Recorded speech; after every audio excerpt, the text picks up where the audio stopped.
إنا نحن نزلنا الذكر وإنا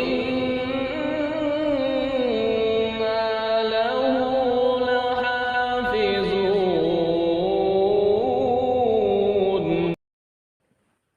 أعوذ بالله من الشيطان الرجيم. بسم الله الرحمن الرحيم. فلما فصل طالوت بالجنود قال إن الله مبتليكم بنهر فمن شرب منه فليس مني ومن لم يطعمه فإنه مني إلا من اغترف غرفة بيده فشربوا منه إلا قليلا منهم فلما جاوزه هو والذين آمنوا معه قالوا لا طاقة لنا اليوم بجالوت وجنوده قال الذين يظنون أنهم ملاقو الله كم من فئة قليلة غلبت فئة كثيرة بإذن الله والله مع الصابرين. ولما برزوا لجالوت وجنوده قالوا ربنا أفرغ علينا صبرا وثبت أقدامنا وانصرنا على القوم الكافرين.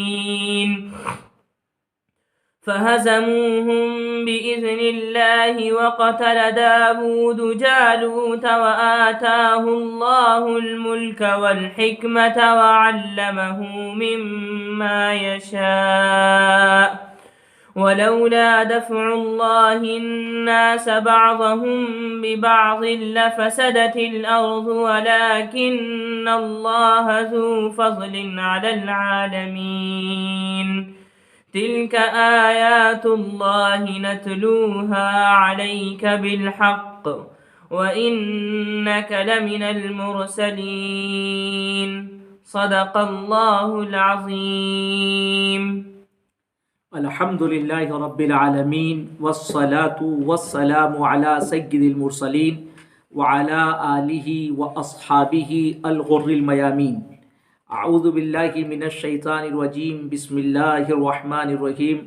فلما فصل طالوت بالجنود قال ان اللہ مبتلیکم بنہر. اس سے قبل نشست میں طالوت جالوت کے قصے کا ایک حصہ گزر چکا ہے اور اس میں یہ بات بتلائی گئی ہے آخر میں کہ بنی اسرائیل نے اپنے وقت کے نبی سے مطالبہ کیا تھا کہ ہمیں کوئی ایک ظاہری آیت نشانی آپ بتلائیے جس سے ہم یہ سمجھ سکیں کہ من جانب اللہ کی طرف سے ان کو ہم پر بادشاہ بنایا ہے. اور اس نشانی کا ظہور ہوا. وہ تابوت جو بنی اسرائیل میں بڑا محترم تھا اللہ کی طرف سے وہ ان تک دوبارہ آ گیا. اب طالوت نے جب ان کو بادشاہ تسلیم کر لیا گیا تو فوج کی تنظیم کی اور بنی اسرائیل میں سے تقریباً 80,000 نوجوانوں کا انتخاب کیا اور قوم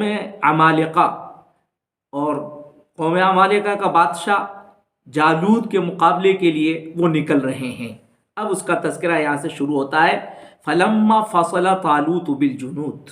جب طالوت فوجوں کے ساتھ چلے. ظاہر ہے اب طالوت کہاں سے چلے؟ طالوت یعنی بنی اسرائیل بیت المقدس اور اس کے اطراف میں آباد تھے تو بیت المقدس سے طالوت روانہ ہو رہے ہیں اور قوم عمالقہ یہ ساحل بحر روم پر آباد تھیں مصر اور فلسطین کے درمیان میں. بہرحال اب ان سے مقابلے کے لیے روانگی ہو رہی ہے. تو جب طالوت روانہ ہوئے فوجوں کے ساتھ تو انہوں نے یوں کہا قال ان اللہ مبتلیکم بنہر، بے شک اللہ تمہارا امتحان لیں گے ایک نہر کے ذریعے سے۔ یہ ظاہر ہے کہ طالوت تو اللہ کے نبی نہیں تھے، یہ بات جو انہوں نے کہی ہے اپنے وقت کے نبی حضرت شموئیل علیہ السلام کے بیان سے کہی، گویا کہ وقت کے نبی نے ان کو بتلایا کہ اللہ کا حکم آپ کے سلسلے میں یہ ہے اور آپ ان لوگوں کو بتلائیے۔ اللہ کی طرف سے یہ جو امتحان ہو رہا تھا، یہ ظاہر ہے کہ یہ ان کی اطاعت و فرما برداری کا امتحان تھا کہ وہ اپنے امیر کی، اپنے بادشاہ کی اطاعت کیسی کرتے ہیں۔ اور ایسے موقع سے، یہ قتال کے موقع سے، ظاہر ہے کہ اطاعت جتنی مضبوط اور مستحکم ہوتی ہے، معرکہ اتنی ہی آسانی کے ساتھ سر کیا جا سکتا ہے۔ لہٰذا یہ امتحان ان کا ہوگا، اس کا اعلان پہلے سے کیا جا رہا ہے کہ بے شک اللہ تمہارا امتحان لیں گے ایک نہر کے ذریعے سے، اور جس نہر کے ذریعے سے ان کا امتحان لیا جا رہا ہے یہ نہر اردن ہے، جو فلسطین اور اردن کے درمیان میں ہے۔ فرمایا فمن شریب منہ فلیس منی، جو اس سے پیے گا یعنی آسودہ ہو کر، سیراب ہو کر جو اس سے پی لے گا، فلیس منی، تو انہوں نے اعلان میں کہا کہ وہ مجھ سے نہیں ہوگا، یعنی وہ میرے رفقا میں سے نہیں ہوگا، وہ لوگ ہمارے ساتھ قتال میں شریک نہیں ہوں گے۔ وَمَن لَّمْ يَطْعَمْهُ فَإِنَّهُ مِنِّي، اور جو اس سے چکھے گا نہیں وہ میرے سے ہے، یعنی میرے رفقا میں سے ہے۔ إِلَّا مَنِ اغْتَرَفَ غُرْفَةً بِيَدِهِ، مگر یہ کہ اس نے اپنے ہاتھ سے بقدر چلو لے لیا ہو، یعنی اگر کسی نے بقدر چلو پانی لے کر پی لیا تو اس کی اجازت ہے، اس کا استثناء کر دیا گیا تھا، لیکن اس سے زیادہ کی اجازت نہیں ہے، یہ صاف اعلان ہو چکا ہے۔ لیکن اب ہوتا یہ ہے، بنی اسرائیل کا معاملہ یہ ہے، فَشَرِبُوا مِنْهُ إِلَّا قَلِيلًا مِّنْهُمْ، ان سب نے اس سے پیا، فَشَرِبُوا مِنْهُ إِلَّا قَلِيلًا مِّنْهُمْ، سوائے تھوڑوں کے۔ ظاہر ہے کہ سب نے بے تحاشا اس سے پی لیا، اور یہ جو تھوڑے رہ گئے تھے، یہ جیسا کہ بتلایا گیا اس سے پہلے کل بھی یہ بات آئی ہے، حضرت برا بن عازب رضی اللہ تعالیٰ عنہ کی روایت میں ان کا تذکرہ ہے کہ غزوہ بدر میں جتنے لوگ تھے، یعنی تقریباً 313 کی تعداد وہ رہی جنہوں نے اس سے نہیں پیا، اور توریت کے اندر اس تعداد میں 600 کا تذکرہ ہے۔ بہرحال یہ چند لوگ تھے جنہوں نے نہیں پیا، باقی سب لوگوں نے پیا، اور جن لوگوں نے وہاں پانی پیا اب ان کے سکت نہ رہی کہ وہ آگے چل سکے، لہذا وہ آگے چلنے کی صلاحیت نہ رکھ سکے اور وہ مارکے میں شریک نہ ہو سکے۔ فَلَمَّا جَاوَزَهُ هُوَ وَالَّذِينَ آمَنُوا مَعَهُ قَالُوا لَا طَاقَةَ لَنَا الْيَوْمَ بِجَالُوتَ وَجُنُودِهِ، تو جب پار اتر گئے وہ وَالَّذِينَ آمَنُوا، اور جو ان کے ساتھ ایمان والے تھے وہ پار اتر گئے دریا سے، اور یہ بہت محدود تعداد تھی۔ اب یہ ایمان والے جب وہاں پہنچتے ہیں اور سامنے دیکھتے ہیں کہ جالوت کا لشکر جرار ہے جو ہتھیاروں سے لیس ہے، تو ظاہر ہے بتقاضۂ بشر انہوں نے یہ تجزیہ کر کر کہا قالوا لا طاقت لنا اليوم بجالوت وجنودی، کہ ہم جالوت اور اس کے لشکر سے ان کے مقابلے کی طاقت نہیں رکھتے ہیں، ہمارے پاس طاقت نہیں ہے ان کے لیے۔ اور جالوت کا جو لشکر تھا وہ تقریباً 1,00,000 کی فوج تھی، اتنی بڑی فوج، اور ان کے مقابلے میں یہ 313۔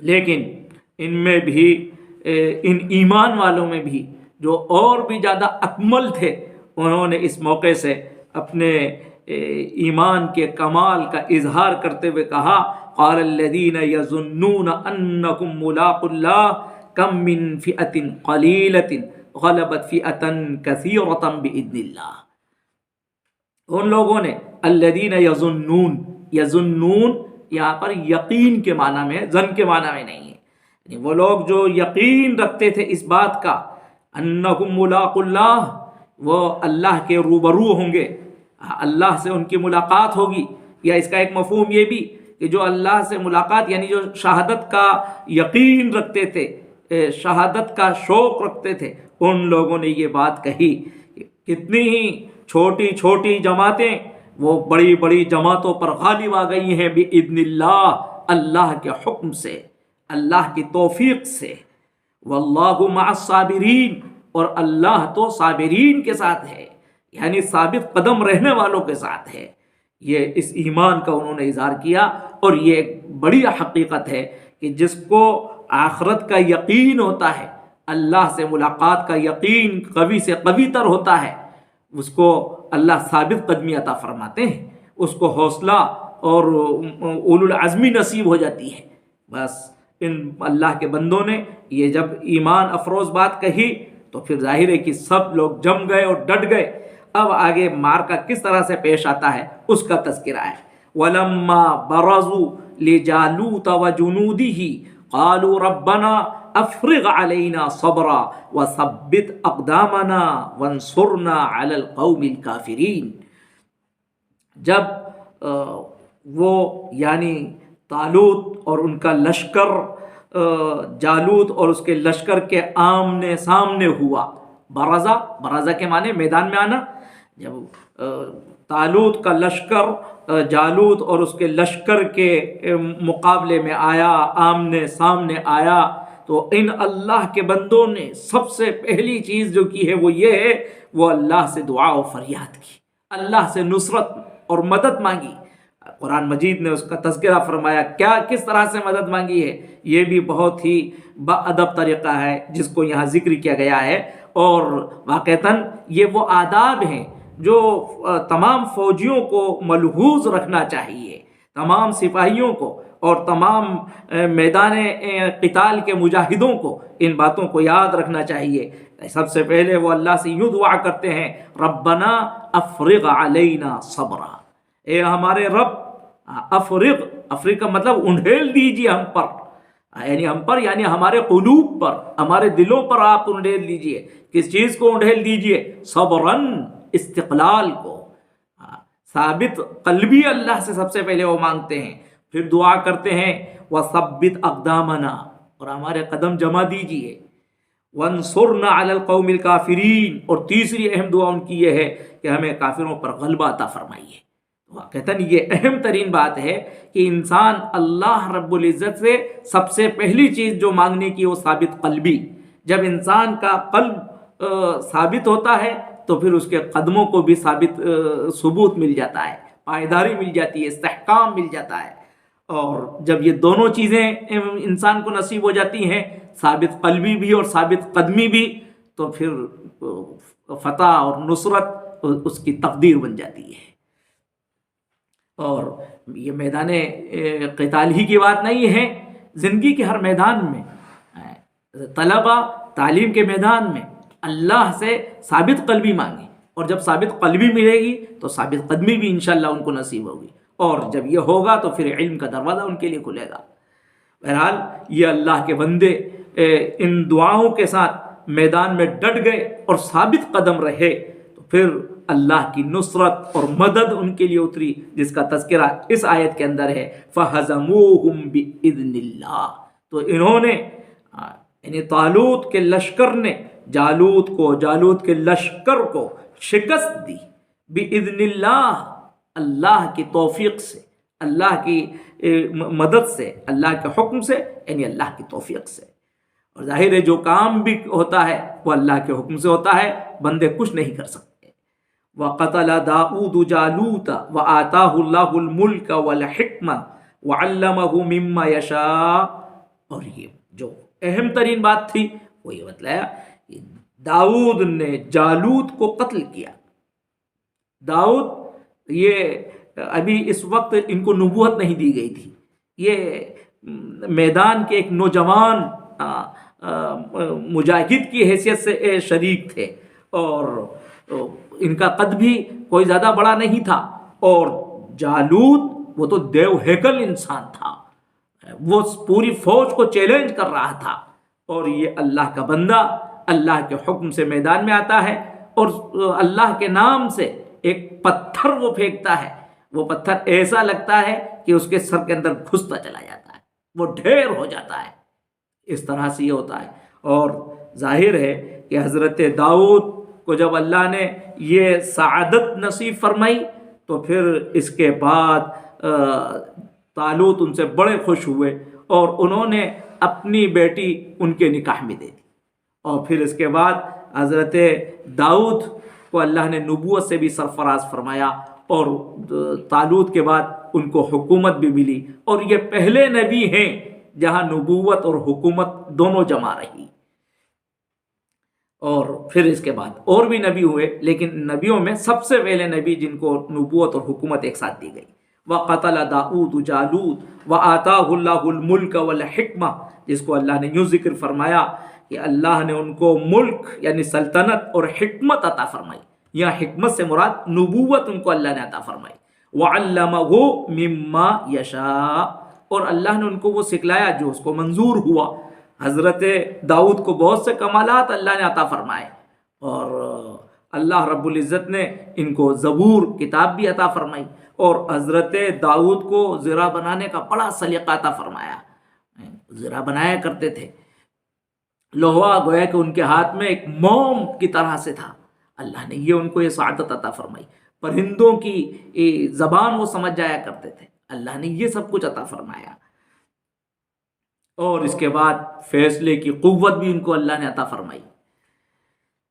اس طرح سے یہ جو سعادت مند تھے جنہوں نے اپنی جان اپنا مال اللہ کے لیے نچھاور کیا، تو اللہ نے ان کو دنیا میں بھی سعادت عطا فرمائی، سرفرازی عطا فرمائی، اور آخرت کے اندر بھی سعادت اور سرفرازیوں کا مژدہ ان کو سنا دیا گیا. اب اگلی آیت میں جو یہ واقعہ پیش آیا ہے اس کی عام مصلحت کو بیان کیا جا رہا ہے. وَلَوْلَا دَفْعُ اللَّهِ النَّاسَ بَعْضَهُمْ بِبَعْضٍ لَفَسَدَتِ الْأَرْضُ وَلَكِنَّ اللَّهَ ذُو فَضْلٍ عَلَى الْعَالَمِينَ. یہاں جو کچھ ہوا یہ مٹھی بھر جماعت کے ذریعے سے اللہ نے اس لشکر جرار کو جو شکست عطا فرمائی اس کی بڑی مصلحت یہ تھی. وَلَوْلَا دَفْعُ اللَّهِ النَّاسَ، اگر اللہ لوگوں کو بعض کو بعض سے اس طرح نہ ہٹاتا، نہ ان کو دفع کرتا، لَفَسَدَتِ الْأَرْضُ، تو زمین میں فساد ہی فساد ہو جاتا، زمین کے اندر بگاڑ ہو جاتا. یہ تو اللہ کا قانون عدل ہے جو اس دنیا کے اندر جاری اور ساری ہے کہ جب بھی یہاں ظلم بربریت عام ہوتی ہے، مفسد جب اس کے اوپر غالب آتے ہیں تو اللہ مصلحین کو اٹھاتا ہے اور ان کے ذریعے سے ان کی سرکوبی کرتا ہے، ان کو کا صفایا کرتا ہے، تاکہ یہ دنیا اللہ نے انسانوں کے لیے وسائی ہے اور یہ دنیا انسانوں کے لیے آباد رہے. اللہ اس کی حفاظت فرماتا ہے. یہ حفاظت کا ایک قانون ہے، ظلم کے صفائے کا ایک دستور ہے جس کو یہاں ذکر کیا گیا. اسی طرح سے یہ جالوت کے ذریعے سے جو ظلم اور بربریت یہاں ہو رہی تھی اور انسانیت کا کھلواڑ ہو رہا تھا، ان کا ناحق خون ہو رہا تھا، اللہ نے اس ظالم کو ایک نیک اور صالح انسان طالوت کے ذریعے سے اور داؤد کے ذریعے سے اللہ نے ان کو شکست فاش نصیب فرمائی. وَلَكِنَّ اللَّهَ ذُو فَضْلٍ عَلَى الْعَالَمِينَ، لیکن اللہ ذو فضل والا ہے علی العالمین، جہاں والوں پر، یعنی دنیا جہاں کے بسنے والوں پر. یہ اللہ کا بڑا فضل ہے جو یہ اللہ کا یہ نظام اسی طرح سے چلتا رہتا ہے، جاری و ساری رہتا ہے. تِلْكَ آیات اللہ نتلوها علیک بالحق. اور یہ جو واقعہ سنایا گیا طالوت اور جالوت کا، یہ واقعتاً نبی امی جناب محمد رسول اللہ صلی اللہ علیہ وسلم کی زبان مبارک سے سنایا جا رہا ہے، جنہوں نے نہ کسی سے اس کو پڑھا ہے اور نہ اتنا سچا واقعہ کسی سے انہوں نے یہ سنا ہے. اب آپ کی زبان مبارک سے سچا واقعہ ہے، یہ واقعتاً حقیقت پر مبنی ہے، اس میں کوئی رد و یابس نہیں ہے. اسی کو فرمایا تلک آیات اللہ، یہ اللہ کی آیات ہیں، نتلوها علیک، جو ہم آپ کو پڑھ کر سنا رہے ہیں، بالحق، بالکل سچ. اور پھر اس سے یہ بات ثابت ہوتی ہے وَإِنَّكَ لَمِنَ الْمُرْسَلِينَ، یہ واقعہ خود آپ کی نبوت کی صداقت ہے کہ آپ مرسلین میں سے ہیں، یعنی اللہ کے سچے رسولوں میں سے ہیں. بہرحال اس واقعے کے ذریعے سے ہمیں یہی پیغام دیا گیا ہے کہ ہم جان و مال کو اللہ کے لیے خوش دلی کے ساتھ نچھاور کریں تو اللہ ہمیں دنیا میں بھی سرفرازی عطا فرمائیں گے اور آخرت میں بھی۔ اللہ ہمیں توفیق سے نوازے، آمین یا رب العالمین۔